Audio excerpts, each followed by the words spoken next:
Hey, welcome back. I think I know what to do, but I'll just probably wander around for 15 minutes.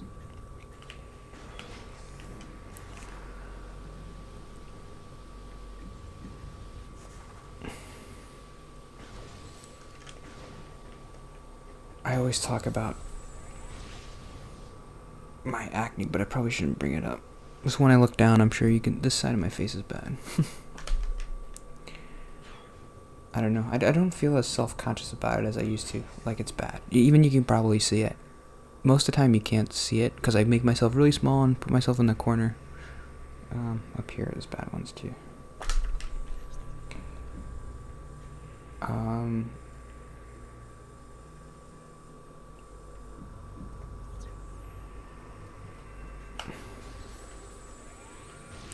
don't know. I'm going to be honest with you.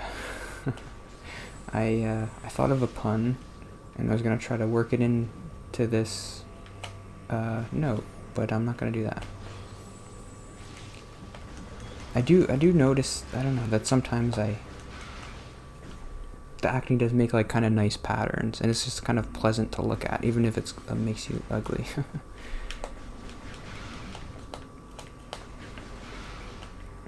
I was thinking about that today, and I thought of acneopia, like Cassiopeia. But I was going to try to say that, but I can't say that with a straight face. Like I would call the constellations acneopia, but I'm not going to do that. I need to go to the room with the cannons. I was going to talk about the book today, Solve for Happy.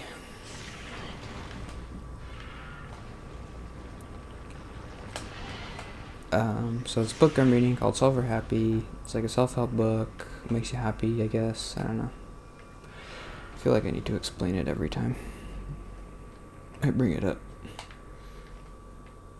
It's not really much of an explanation. It's more important. The note is more important. So let's get into the note. I have a lot of notes. I don't know if I'll even be able to get through all of it for the next 3 days or whatever.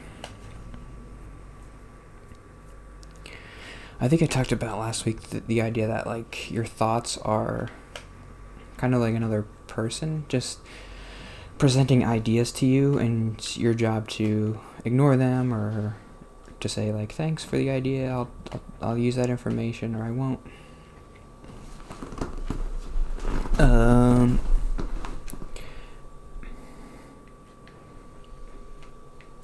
It is helpful to view it as a separate thing, and it's like something you can kind of argue with and be like, hey, why are you being so mean right now? Just like calm down. Everything's okay. We don't need to think about this, or we don't need to worry about this. And then he's technically you, so he's like, okay, calm down. I'll calm down.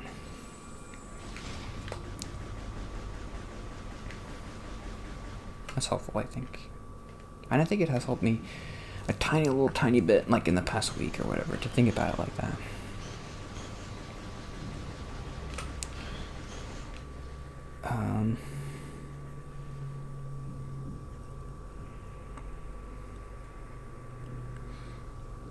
If I thought my brain was me, it would be hard to argue with myself. But if he's being too negative, I could say, dude, shut up and think about positives. Think about the positives for once. Am I going the right way? I think so.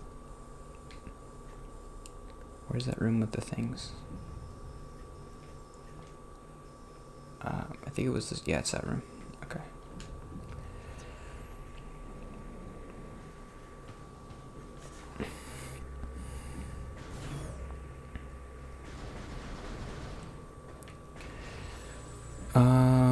Illusion of self. Okay, there are, I think I've gotten through 3 illusions so far. The idea of the book is you start off, your default state of humanity when you're a kid is to be happy, and then we learn these illusions throughout life that cause us to be unhappy. And the illusions are helpful in certain ways, but we should know that they're just illusions. They're not real. The first one The first one was illusion of thought, and that's where the brain thing came. I was like, your thoughts aren't you. So the second one is illusion of self. So if your thoughts aren't you, who are you? He used something called the test of perception. And that's if something can change, then it's not you. So, like if you lose your arm, are you any less you? Oh, I wasn't supposed to do that. I was supposed to... stop it. Wait. How do I do that? It said to stop on the second level. And then, what do I do? I don't know.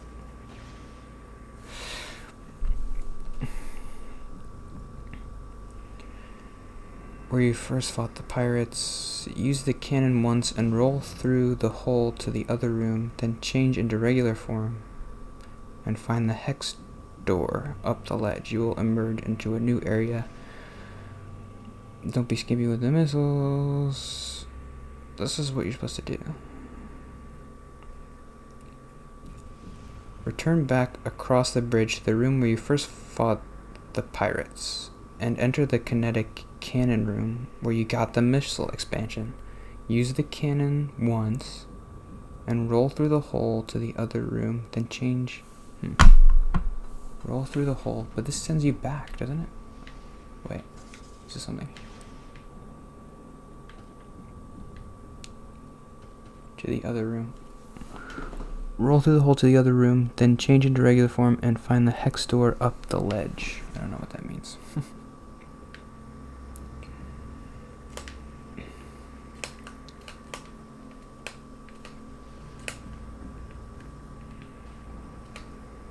This is a little bit confusing.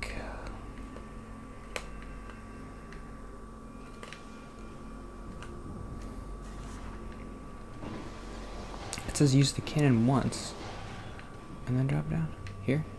Oh, whoa. Maybe this is what you're supposed to do, like this. No? I have no idea.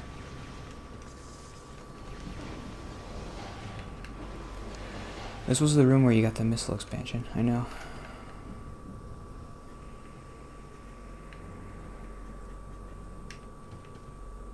That is kind of confusing. It does seem like you're going into a different room. You are in a different room. Wait.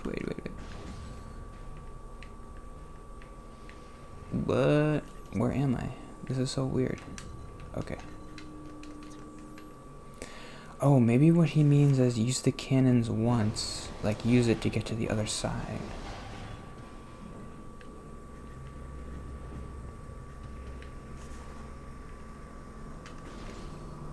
I'm stupid. Ah, that was confusing.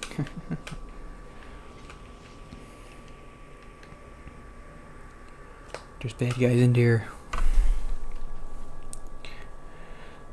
If something can change, it can't be you. If you lose your arm, you're not any less you.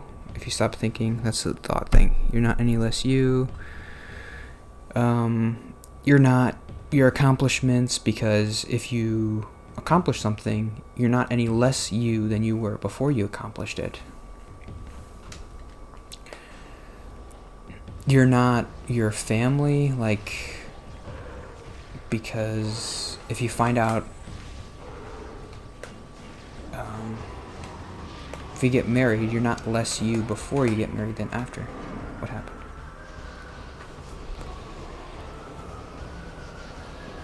So who are you?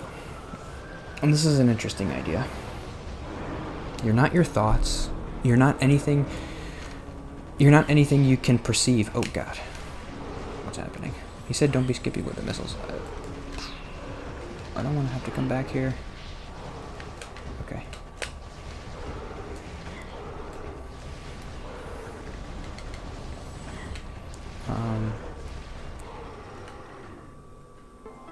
You're not anything you can perceive. You're not anything physical. Because if you can see it, then it can't be you, because it fails the test of perception.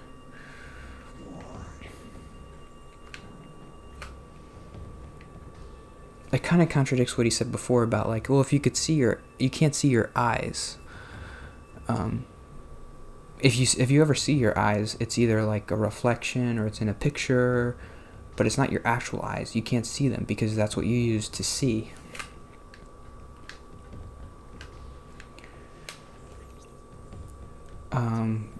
But he's saying anything physical. I mean, well, if you lose your eyes, you don't become less you. I had a thought about that. I'm going to come to it later, but first I want to say what he said, and then I'll say what I disagree, or whatever. You are...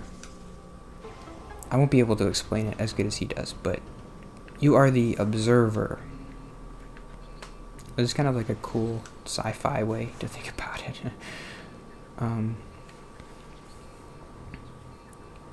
You are the thing that's observing you.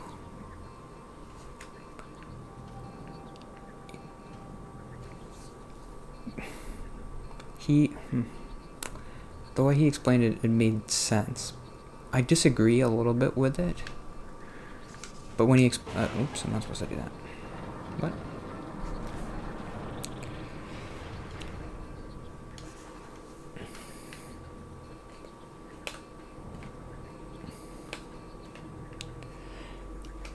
You're kind of like this thing that's almost outside of reality, because anything in reality fails the test of perception. So you have to be outside of it. And you're just kind of observing this thing. This thing here, this body.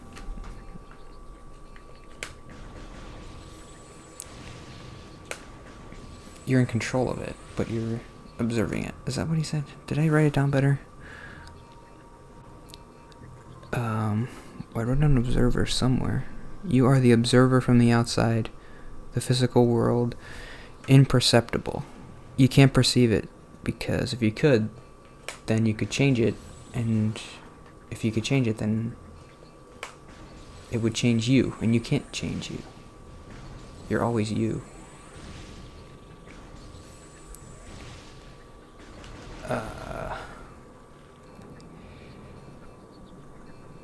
He said when you die, you will still be you.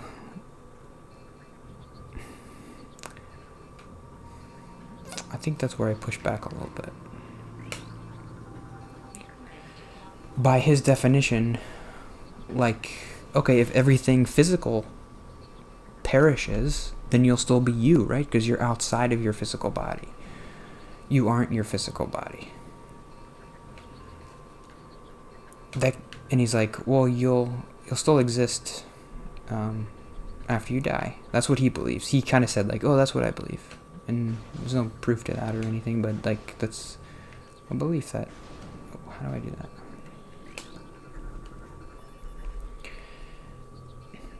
I think I can believe that, but you use your brain to perceive things. So it's like, well, if all your body dies, you might still exist, but you wouldn't be able to perceive anything because you wouldn't have the equipment to do it with. You wouldn't have a brain to perceive things with. So it's like, what's the difference between you existing and not being able to perceive anything and you not existing? There's not really much... I guess philosophically there's a difference, but not... I don't care, because I'm not going to be able to perceive anything. So it's the same thing as not existing to me. I don't know what the difference is.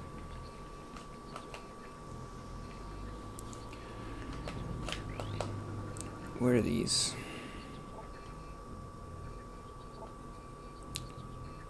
Restore power to the system by shooting it? No. It's like a Stargate. Well, I already did that, and I did that, and then it dropped this, so I have to do something with that.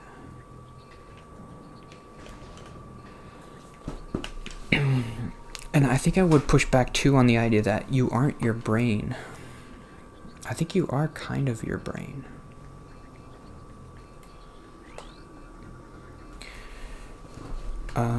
There's a lot of mechanisms in here. Because it does kind of fail the test of, like, well, if you take your arm away, yes, you're not any less you. But if you take your brain away, I mean, theoretically, it could be possible to exist. I mean, there's that whole idea of, like, the brain in a jar theory, I guess, where technically right now I could be a brain in a jar somewhere. Like, kind of like the Matrix. And I would have no way of knowing because all of our perception of the world is through our brain. So you could create like a jar that creates stimuli for a brain that makes it think that it's interacting with a virtual world when it's just really just in a jar.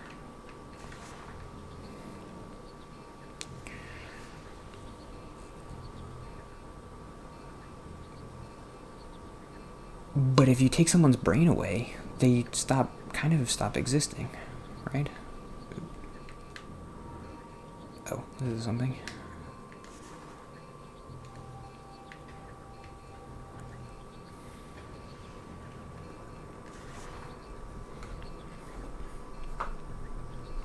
I think I'm supposed to end there.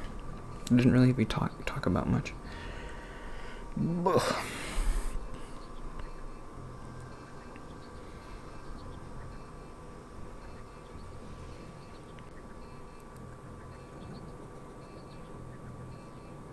It is kind of funny. I don't know. It's funny, or it's a nice idea to kind of separate yourself from your body, because when you are kind of inside your head, you're worrying about things all the time. Like, what should I say? What should I do? It's kind of nice once in a while to view yourself as like an observer outside, and just think like, oh boy, Anthony, he's got himself in a pickle. I wonder how he's gonna get out of this one this time.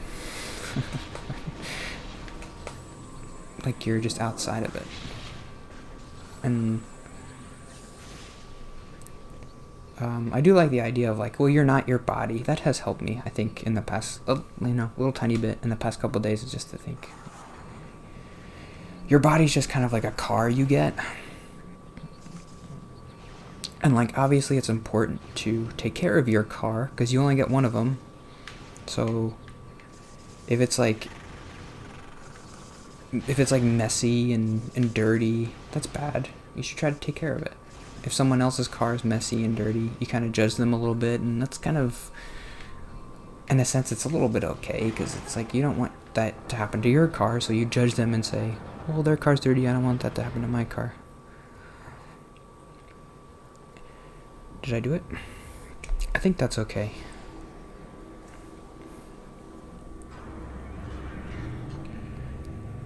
But to me, the analogy is more like, yeah, your body's your car, but the driver is your brain. You're kind of like,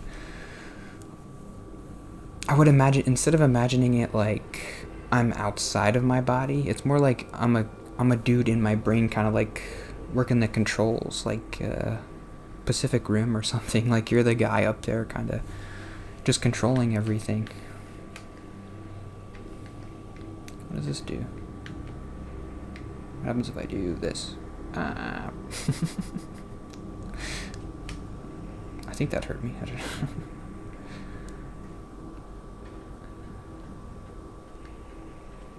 I don't know. Okay. We'll go into the dark world. Is it open tomorrow? Looks open to me, doesn't it? Oh, it turned on the, this thing? Maybe. What happened? I don't know. I'll figure it out and I'll come back tomorrow. Bye. See you tomorrow.